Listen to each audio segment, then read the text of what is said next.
السلام علیکم ناظرین، میں ہوں آپ کا میزبان اور آپ دیکھ رہے ہیں ڈیلی نیوزستان۔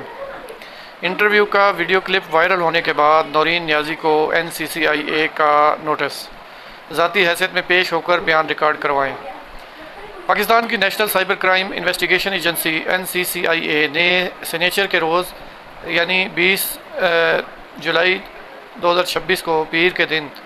پاکستان تحریک انصاف PTI کے بانی اور سابق وزیر اعظم عمران خان کی بہن نورین نیازی کو مبینہ طور پر سوشل میڈیا پر ریاستی اداروں کو بدنام کرنے اور جھوٹا، توہین آمیز اور اشتعال انگیز مواد پھیلانے کے الزام میں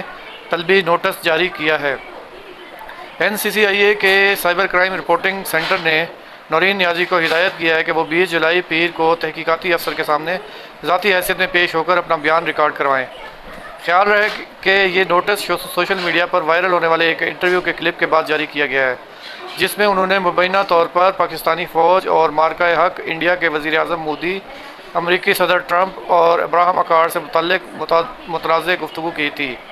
وفاقی وزیر مملکت برائے داخلہ طلال چودھری نے نورین نیازی کے بیانات کی مذمت کرتے ہوئے PTI قیادت پر ریاست مخالف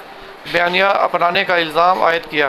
اور کہا کہ اس معاملے پر قانونی کارروائی شروع کر دی گئی ہے۔ BBC اردو نے اس حوالے سے نورین خان نیازی اور PTI قیادت سے بارہا موقف لینے کی کوشش کی ہے، تاہم عدم تحریر ان کی جانب سے ابھی تک کوئی جواب موصول نہیں ہوا۔ تو ناظرین، اگر آپ کو ہماری ویڈیو پسند آتی ہے تو ویڈیو کو لائک کریں، چینل کو سبسکرائب کریں اور دوستوں کو شیئر کریں، اور ڈیلی نیوزستان کو دیکھنا مت بھولیں، اور اللہ حافظ۔